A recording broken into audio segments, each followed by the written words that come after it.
matter how we prepare ourselves, when tragedy strikes, it often throws us off the course that we have set for ourselves. And then when tragedy strikes again and again, how can we possibly handle it? How can we possibly move forward? Mary Potter Kenyon is my guest today, and she is someone who has suffered extreme tragedy more than once, and yet turned that tragedy into something where she could not only grow and raise her family, but to teach others and to help others through grief and sorrow, loneliness, pain, all those emotions that come with tragedy. You are going to love hearing Mary's story, and I'm sure you will be encouraged no matter what you're going through right now. Have you ever felt like giving up, quitting, throwing in the towel? Welcome to Never Ever Give Up Hope featuring Carol Graham. She's an author, health coach, and motivational speaker. Backed into a corner multiple times in her life, Carol shares with you stories on how she overcame some of the toughest obstacles a person can go through in life, but refused to give up hope. Rather than admit defeat, an opportunity was presented, and it involves each and every one of you. Carol will feature spectacular guests who will share their messages of hope, encouragement, and their inspiration to prove why life's adversities only make you stronger.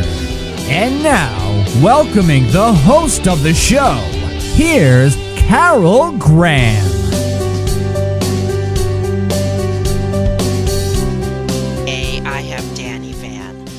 I am so excited to have Danny on my show. His story is, I'd like to say, one in a million. I'm sure you have not heard anything like this before. He is a survivor, and I appreciate his attitude and what he is going to share with us today, how he is going to motivate us. And I welcome you, Danny, to be on Never Ever Give Up Hope. Thank you, Carol. It's just an honor to be here, and I'm thrilled. That's good. Oh, it makes two of us. All right.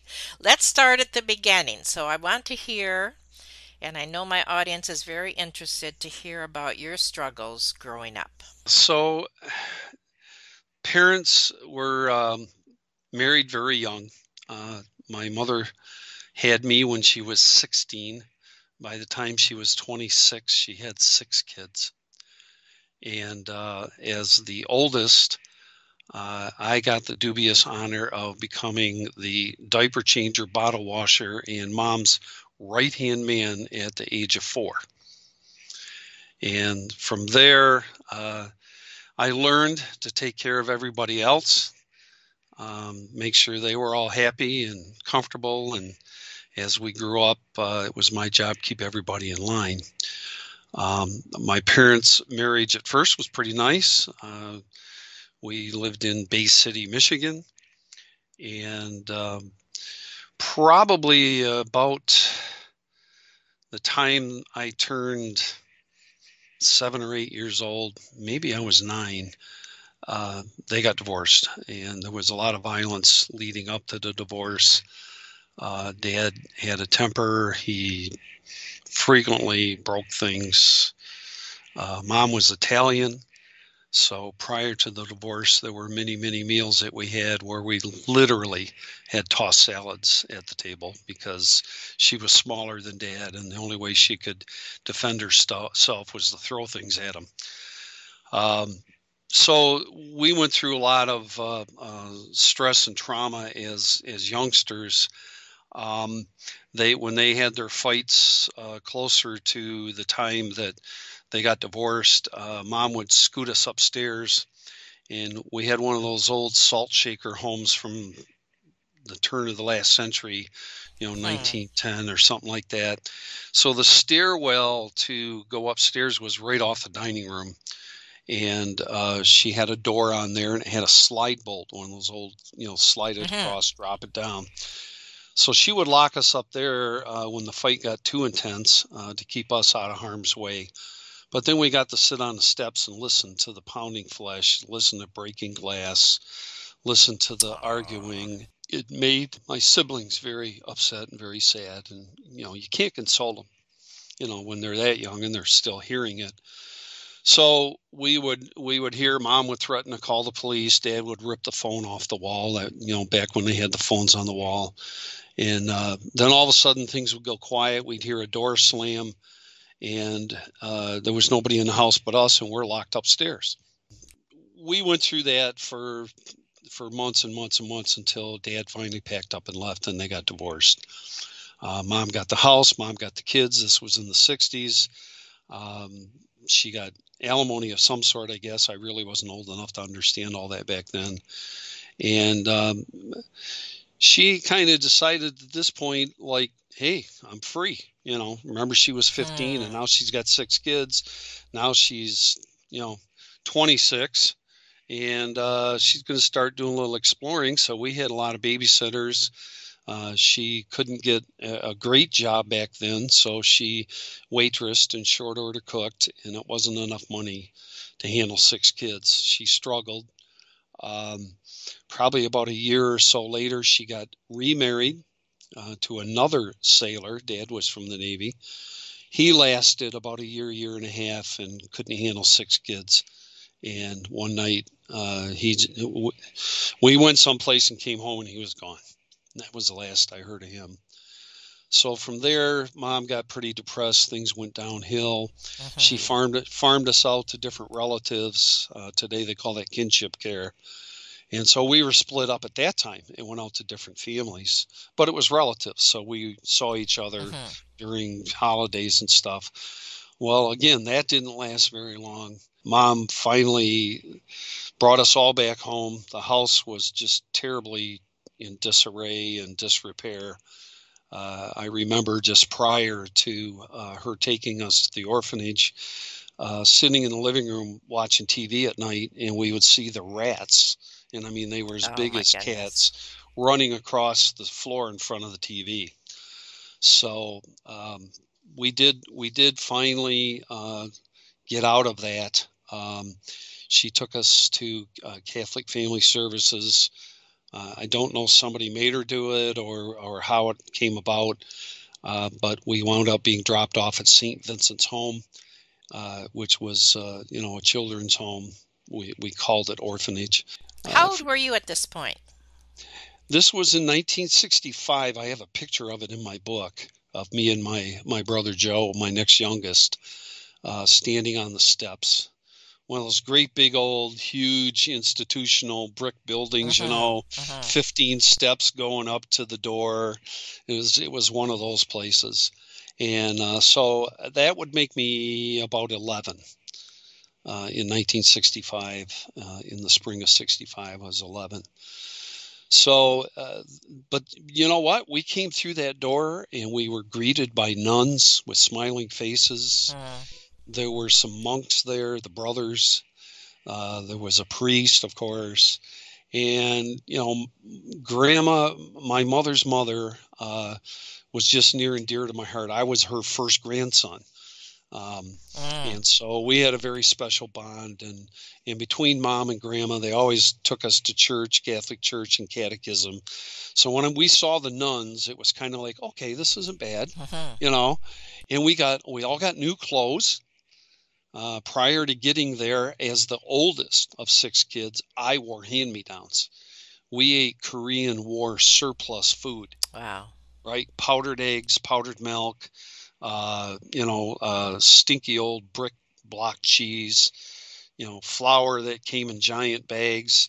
Before you got to the end of the bag, there were bugs in it. Right, it was terrible, but we managed, we were together.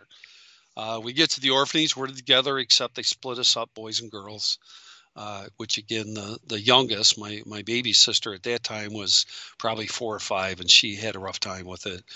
But I had grown pretty well. My family's pretty tall, and so I was one of the taller kids there. I was able to travel around the playground at the orphanage and make sure that all the bullies knew my family was off limits or they'd have to deal with me.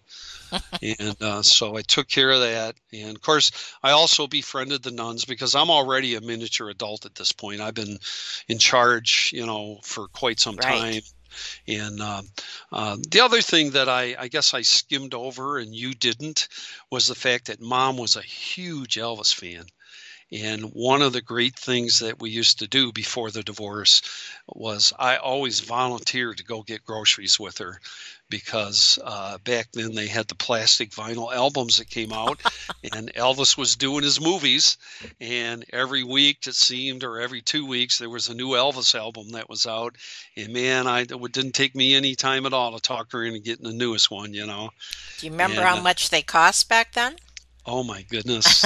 I don't think they were $1 or $1.25 or something. It wasn't much. Right.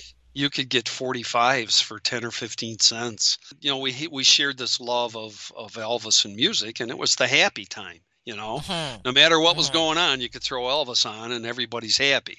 You know, but anyway, we're in the orphanage, and we were there for about a year. It was a fabulous place. A lot of loving people. The Knights of Oh, that's Columbus good. would come. There were volunteers that would come.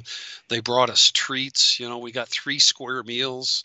It was just awesome. And they had a summer villa that was on the other side of the county. And they had horses and a swimming pool outside, and soccer, or not soccer, but baseball field. There was just tons of things to do for kids, and it was just an adventure, and it was very, very pleasant most of it, until they brought us in and announced that it was time for us to go to foster homes. Really? Now the 6 of us got split up, mostly 2 by 2. I went off in a home on my own at first because I was the teenager, and the rest of them were paired up.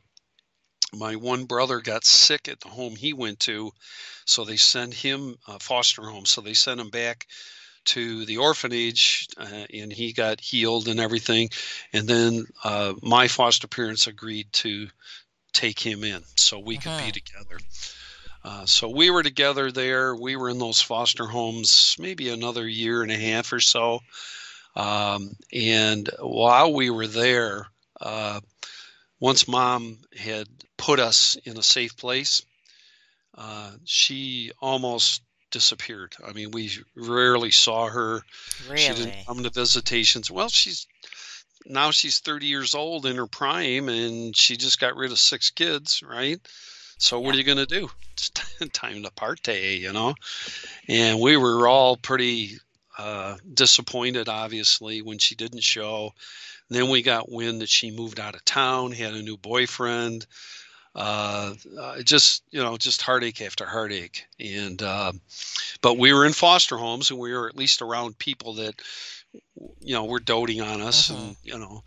Um, so then I got wind that my sister, and I don't want to name names, but one of my sisters was going to be adopted by her foster family. I was crushed. What's going Oh, to happen?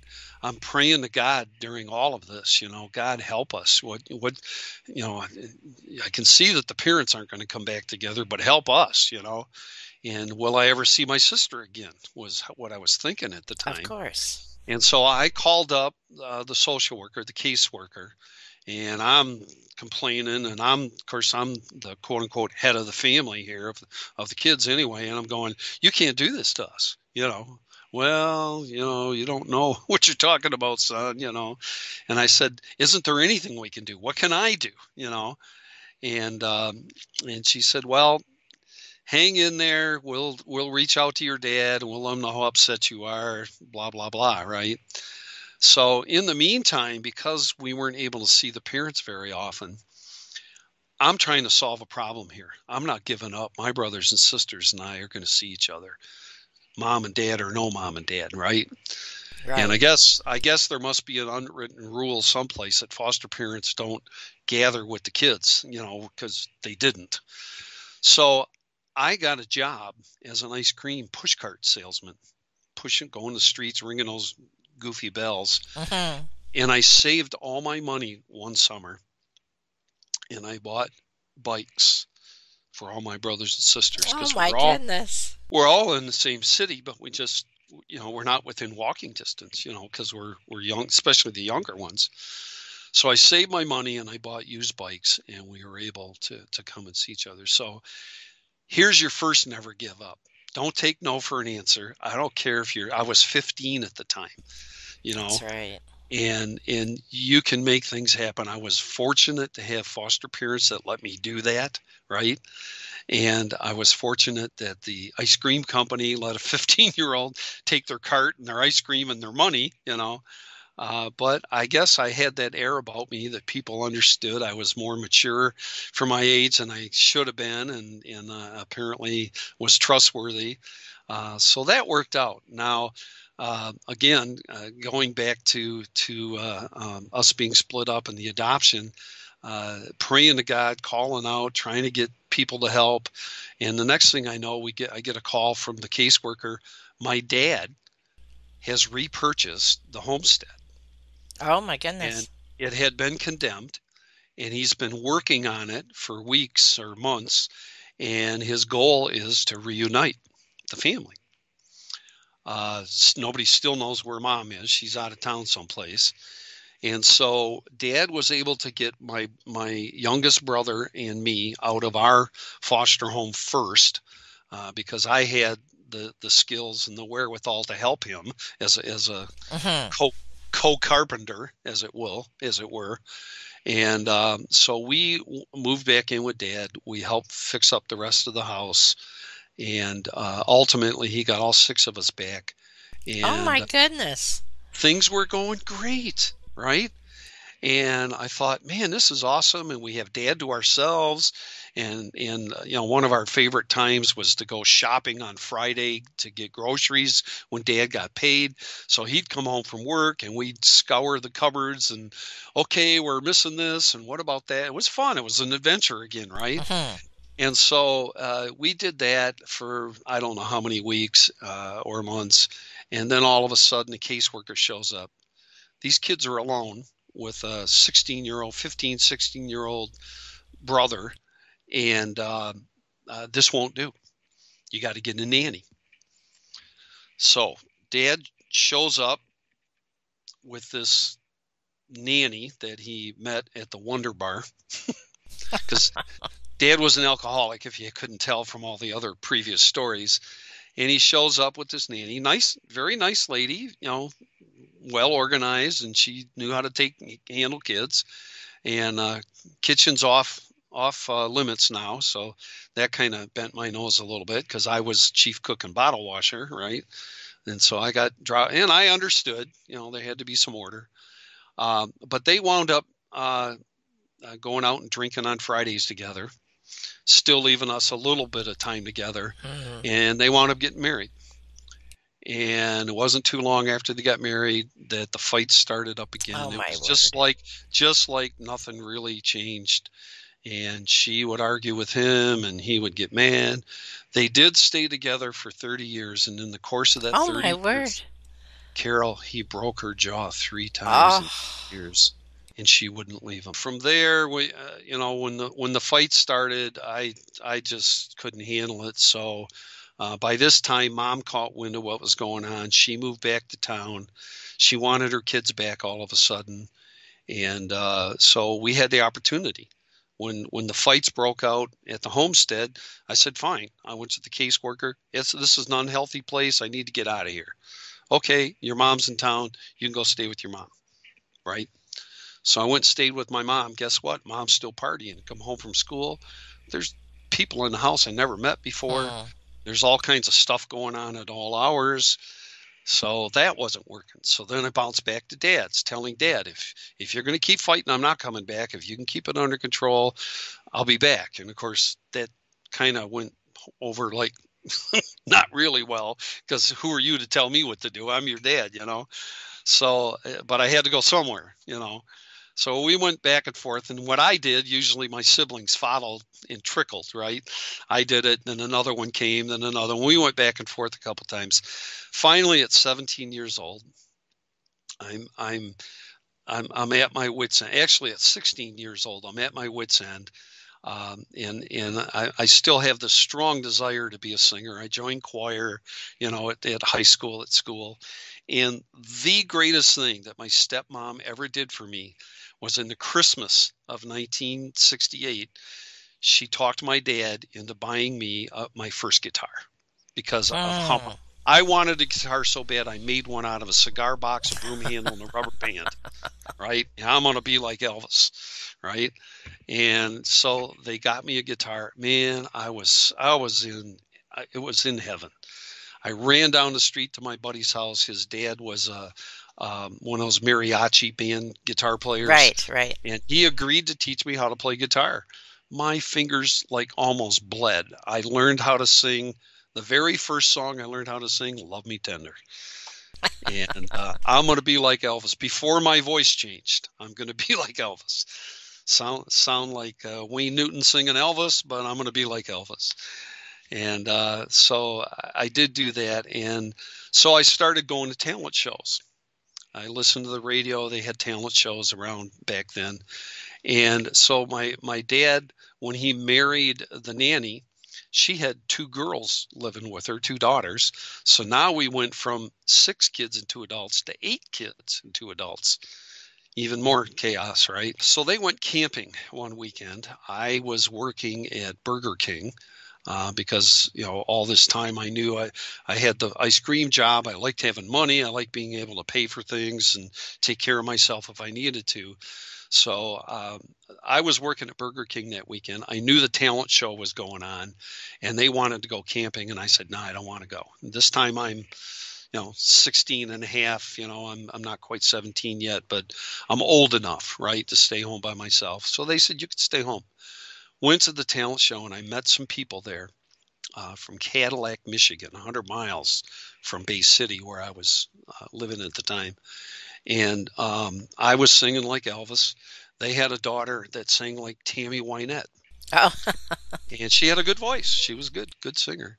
And after I did my songs, the dad and the daughter were like, boom, all over me. Wow, you're good. And I'm going to call my wife up in Cadillac. Would you sing Elvis to her? She loves Elvis. So of course, I sang for everybody and anybody. I just love to sing. And so I did, and we got done with that. And he says, "Well, what are you doing? The rest of the weekend?"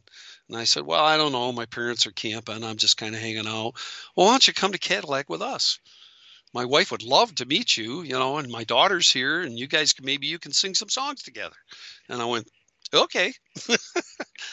So I got in the car with them and we went up to Cadillac. And of course, I told them my life story on the way, and they're just shaking their heads. A mother gave up 6 kids and this, and then the dad marries an alcoholic. And what is going on? He says by the end of the weekend, he goes, "Well, you can move in with us if you want. You don't have to stay in that mess." And I went, "Okay."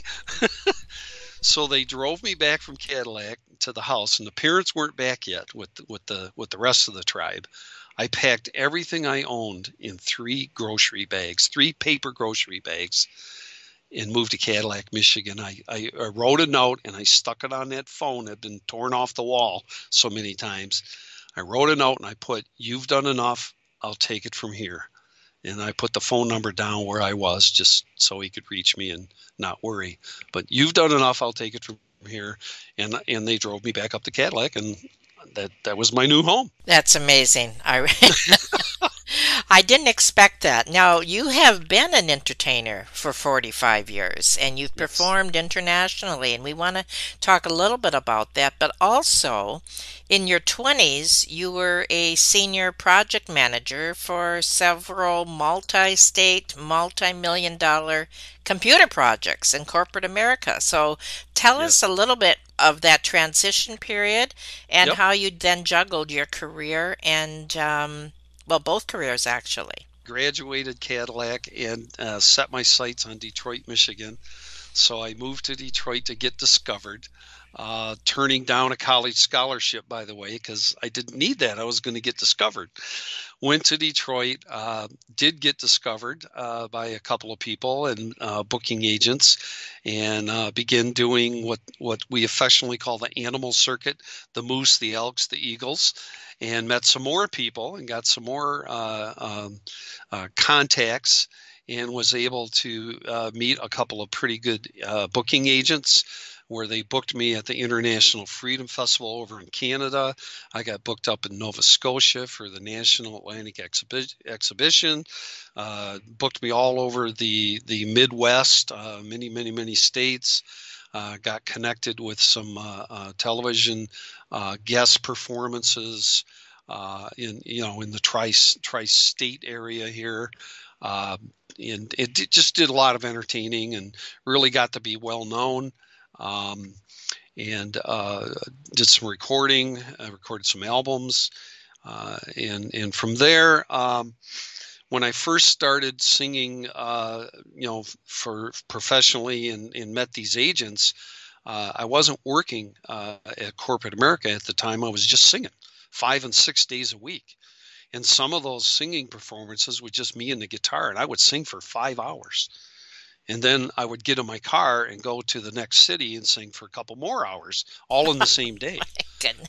I became exhausted, Carol. I almost died. I don't know what it was from, pneumonia or whatever. And while I was laying there recovering, I had met someone and got married. And she worked for the phone company in Michigan. And I was able to entertain well, and I was making 3 times the money she was, but there was no benefits, there was no health care, there was no retirement. I was just making money and entertaining. And when I got sick, guess what? No money. You don't sing, you don't eat. You don't sing, you don't eat. And so I thought about that, and I thought, man, I just got married. It's like first year of marriage. I can't do this with kids and have a family like I want to do. So as I thought about that, I said, I got to get a better job. So I ultimately wound up at the phone company. I got into outside work to begin with, the man job on the lineman. And then from there, they saw my abilities, and I was encouraged to become a supervisor and study, go to college. So I did finally agree to go to college, and they paid for it, which worked out pretty good.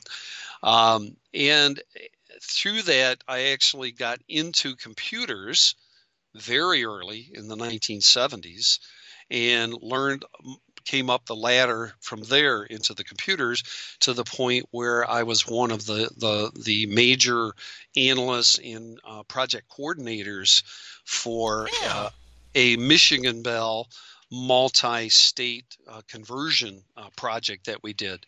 And so I was one of the key players and communicators between the different cultures. And here we're all the phone company, but people in Ohio don't do the way things, people in Wisconsin don't do the way things do in Michigan, see?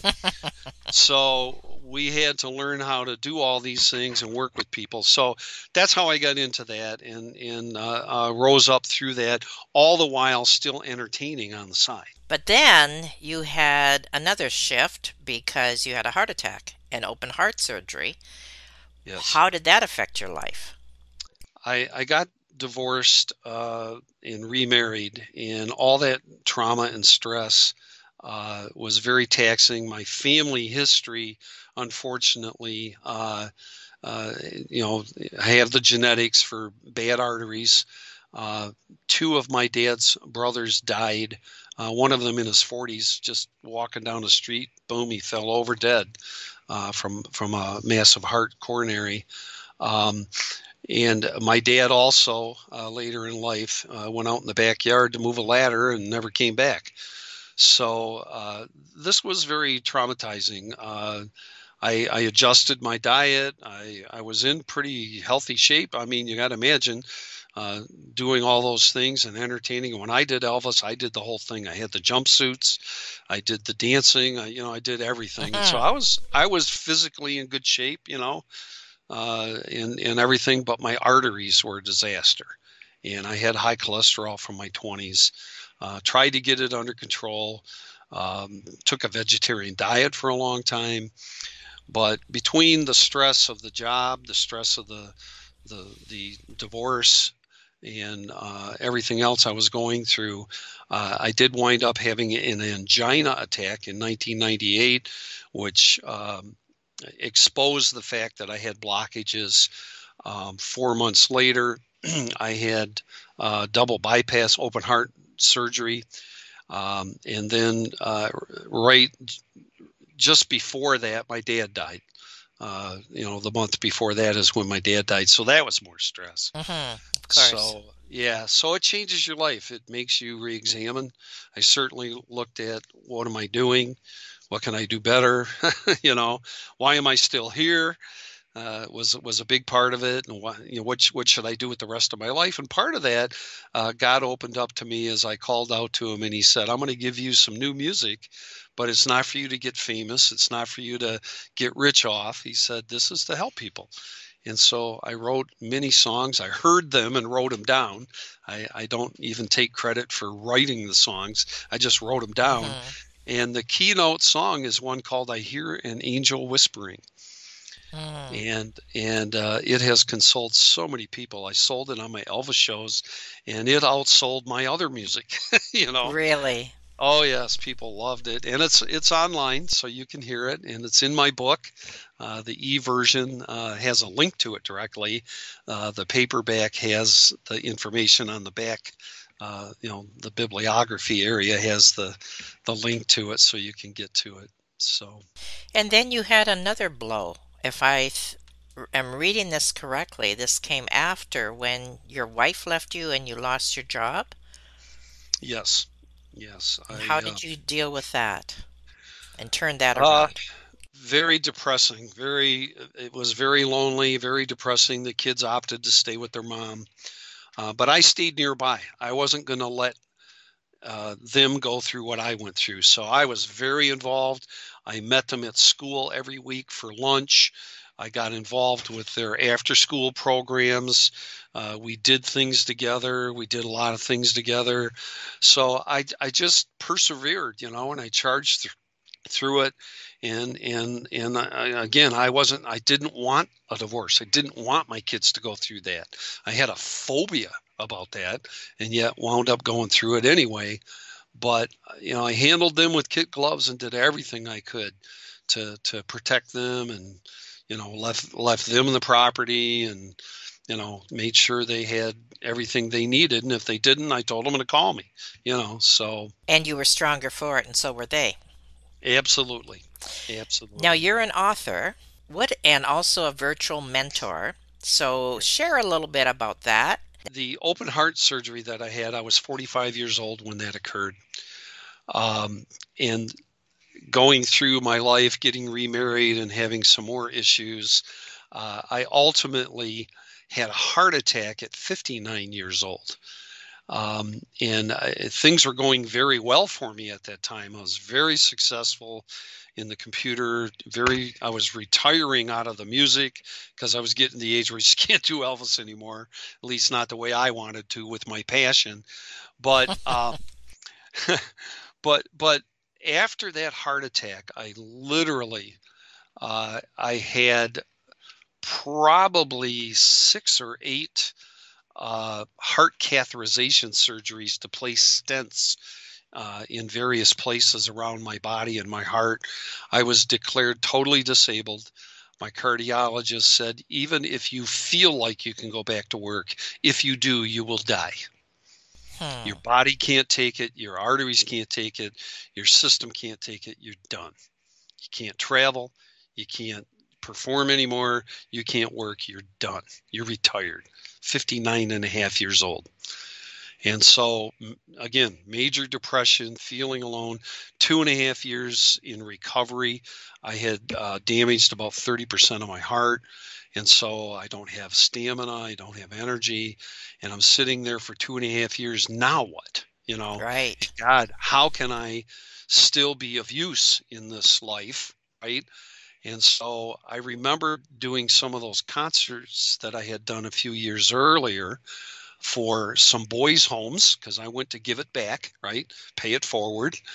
And I performed at some boys' homes, and the director was so thrilled that somebody like me, who was where they were and came back to try and help encourage us, he said, Danny, you're so encouraging. These boys are encouraged because they could see somebody like them could become like you. The counselors are encouraged because they know some of them can make it. And he said the whole organization is encouraged by you. Your story needs to be heard. And he told me that almost 5-6 years before I had my heart attack. So while I'm sitting on the couch, his words just kept haunting me. Your story needs to be told. People need to hear your story. And so I wrote it down. I wrote the book. My Journey in the Shadow of the King. And how did you become a mentor? Throughout promoting that book over the last year and a half, because it's been almost 2 years now that I wrote that, I began to realize that not only did the story need to be heard and just writing it wasn't enough, I needed to reach out and get to some of these organizations. So I literally got back in touch with that director from Bay City Lutheran Boys Home. His name's Gordy. And I told him what I was doing. He encouraged me. He proofread my book for me. He wrote the foreword. And so I got back in touch with that organization in that whole sector that he said they need to hear your story, and it was just a natural fit. I need to get in touch with more of these kinds of people and share my story. So that's what I've been doing. And as I've done that, one thing's led to another and to another, to these podcasts that you've invited me to. Thank you again. And I also discovered that there's homeless people out there that need these encouraging words. And there's other people around the world that your audience belongs to that just plain old are discouraged, and they're running into brick walls, or they've had the rug pulled out from underneath them, and they need to hear it's okay. Life's a journey. This is just the next stop. That's funny. I was going to ask you to summarize, and you just did, because you put it in total perspective from where you came to where you are, to where you're going, and who is on that journey with you, who has learned from you.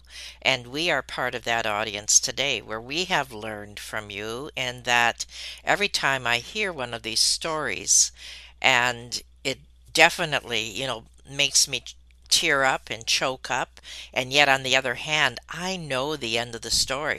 It's okay. And what you have learned and can share, that's what this show is all about, what you can share with others to let them know, as you just summarized.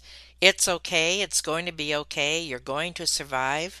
Look what I went through. Look where I've been. Look where I'm going. And I believe that is your message. Is there anything else in closing that you want to share along those lines? Don't leave God out of it. Bring him along with you. He was with me. My book details so much more in all the ways that I can look back now and see that there was intervention. God intervened. He brought people alongside of me. Don't just try to go it alone. Reach out to others that can help you. Find people that are successful. And if you're trying to learn how to do something, go find someone that's doing it. If you're just totally devastated and alone, God is there. He's waiting for you to reach out to him and call him. Do that. And Carol, it's just been awesome. I hope that people are encouraged. And if you are discouraged, hang in there. It does get better. I totally agree 100% with everything you said. And yes, we definitely will have all your contact information on your webpage, and people will be able to get your book there and to read about you and to email you and follow you. And again, thank you so much, Danny Vann, for being on Never, Ever Give Up Hope. It's been my pleasure. Thank you.